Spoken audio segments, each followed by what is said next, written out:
Hello friends, कैसे हो आप सब। उम्मीद करती हूँ कि आप सब लोग बहुत अच्छे होंगे। अन्नपूर्णा दिव्य चैनल में एक बार फिर से मैं दिव्या आप लोग का बहुत बहुत स्वागत करती हूँ। दोस्तों, आज के वीडियो में हम लोग एक गरीब रिक्शे वाले की कहानी को सुनेंगे कि कैसे भगवान ने उनकी मदद की। तो उम्मीद करती हूँ कि ये अलग सी कहानी आप लोग को जरूर पसंद आएगी। वीडियो थोड़ा सा भी पसंद आए तो वीडियो को लाइक शेयर कीजिएगा। चैनल पे पहली बार विजिट कर रहे हैं तो मेरे अन्नपूर्णा दिव्य चैनल को जरूर सब्सक्राइब कीजिएगा। यहाँ पे हिंदी कहानियां आप लोग को सुनने को मिलती रहेगी। तो चलिए फिर शुरू करते हैं। एक छोटे से गांव में एक रिक्शा वाला रहता था। उसका नाम सुनील और उसकी पत्नी का नाम अनीता था। सुनील बहुत ही दयालु और मन का सच्चा इंसान था। उसकी भगवान में श्रद्धा भी अटूट। ऐसी भी परिस्थिति उसका भगवान पर से भरोसा नहीं डगमगाता था। वह रोज ऑटो रिक्शा चलाकर लोगों को उनके घर लेकर जाता था। छोटे बच्चों से लेकर बड़ों सभी को उसका बर्ताव अच्छा लगता था। अच्छे स्वभाव की वजह से सैकड़ों लोग उसे पहचानने लगे थे। आधी रात भी अगर किसी को आवश्यक काम के लिए बाहर जाना है तो वह नेक इंसान तैयार हो जाता था। रात के समय भी औरतें भरोसे के कारण इस रिक्शा चालक की रिक्शे में न डरते हुए जाती थी। वो एक दयालु मन का इंसान था। सभी गांव वाले उससे बहुत प्यार करते थे। उसके 3 लड़कियां थी, चांदनी, सलोनी और अंकिता। वह तीनों पढ़ाई कर रही थी। बड़ी लड़की की पढ़ाई पहले से ही पूरी हो चुकी थी। सुनील ने अपनी बड़ी बेटी चांदनी की 12वीं तक की पढ़ाई करवाई थी। बाकी 2 लड़कियां पढ़ाई कर रही थी। उम्र होते ही उसने अपनी बड़ी बेटी की शादी करने का निश्चय किया। भगवान का दिया हुआ जो भी था उसके पास काफी था। रिक्शा चालक ने अपनी बड़ी बेटी की शादी एक अच्छे फैमिली में तय की।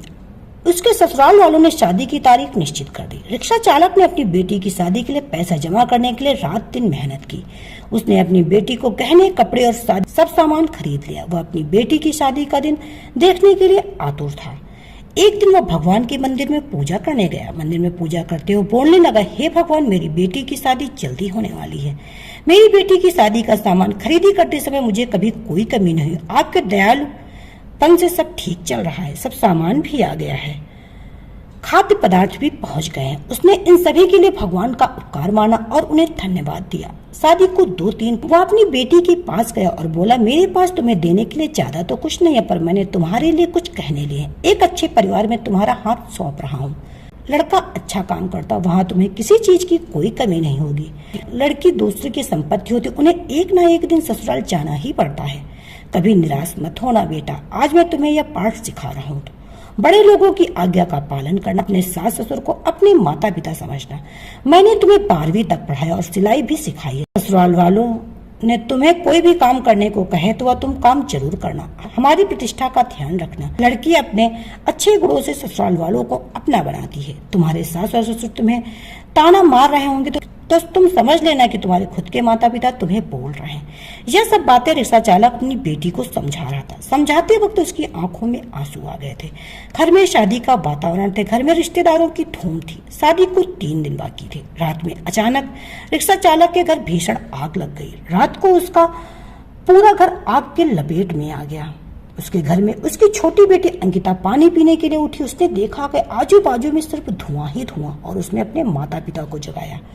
जागते ही सब आग लगी ऐसा चिल्लाने लगी, कोई तो हमें बचाओ। बड़ी मुश्किल से रिक्शा चालक ने पीछे की बालकनी में जाकर खंभे के सहारे से बालकनी से बाहर जाने का प्रयास किया।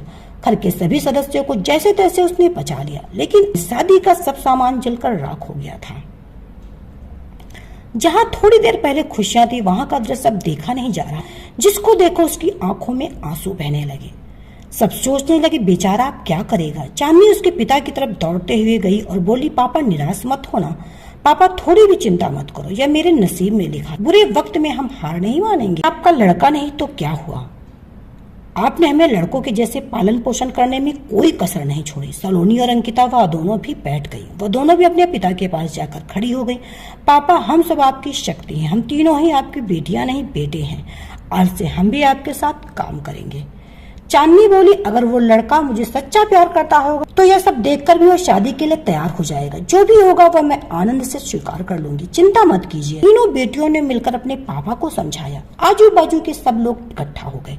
साथ में बोल रहे थे कि ससुराल वालों को क्या जवाब देंगे। जो आया वह शोक व्यक्त करके चला गया। सुनील के घर के आसपास लोगों की भीड़ जमा हुई थी। सभी बोलने लगे, आपने अच्छा काम करके पैसे कमाए थे। सुनील बोला, कदाचित भगवान की यही इच्छा होगी। तभी उसकी पत्नी अनीता आई और बोली, आप बस भगवान का नाम स्मरण करते रहो। आपके भगवान ने आपको बदले में यह सब दिया है। अब इस घर में कभी भगवान का नाम नहीं लेना। तभी सुनील उससे बोला, तुम नसीब वाली हो जो इतनी बड़ी आग में से तुम जिंदा वापस बाहर आ गई। यह नियति का खेल है, भगवान को क्यों दोष देती हो। किसी आदमी ने प्रेस में यह खबर दे दी। दूसरे दिन समाचार पत्र में खबर आई कि ऑटो रिक्शा चालक सुनील के घर में आग में जलकर सब खाक हो गया। उसकी बेटी की शादी को कुछ ही दिन बचे थे।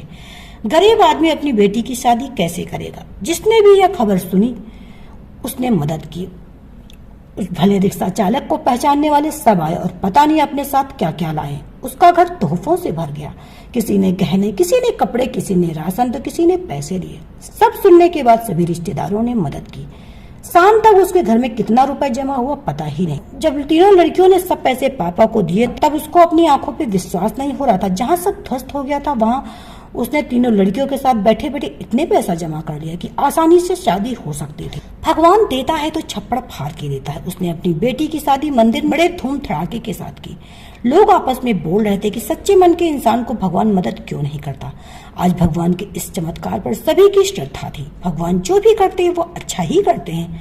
रिक्शा चालक की पत्नी बोली, मुझे माफ कर दो, गुस्से में भगवान को मैंने क्या कुछ नहीं बोल दिया। तीनों लड़कियां हंसते हंसते माँ की तरफ देख रही। जहाँ थोड़ी देर पहले सब रो रहे थे अब सबके चेहरे पे खुशी दिखी। भगवान सच्चे मनुष्य की सबसे कठिन परीक्षा लेने में कोई भी कसर नहीं छोड़ते। सुनील और उसकी बेटियों ने संकट के समय एक दूसरे का साथ दिया और अपना विश्वास डगमगाने नहीं दिया। तो दोस्तों, इस कहानी से हमें यही शिक्षा मिलती है कि सच्चाई और भगवान में विश्वास के साथ अपना कर्म करते रहिए। फल की इच्छा करो या ना करो, सही समय पर सही फल जरूर भगवान देंगे। भगवान हम लोग की इस हद तक मदद करते हैं जिसका हम लोग सोच भी नहीं सकते हैं। तो उम्मीद करती हूँ कि भगवान में विश्वास होने का फल उस रिक्शा चालक को मिला। उम्मीद है कि ये कहानी आप लोगों को जरूर पसंद आई होगी। वीडियो थोड़ा सा भी पसंद आए तो वीडियो को लाइक कीजिएगा। चैनल पे पहली बार आए हैं तो चैनल को सब्सक्राइब कीजिएगा। और कहानी थोड़ी सी भी पसंद आए तो कहानी को अपने फ्रेंड्स एंड फैमिली के साथ शेयर कीजिएगा ताकि ये कहानी उन तक भी पहुंच जाए शेयर के माध्यम। तो चलिए फिर मिलते हैं नेक्स्ट वीडियो में नई कहानी के साथ। तब तक के लिए bye bye. Subscribe now and press the bell icon. Never miss an update.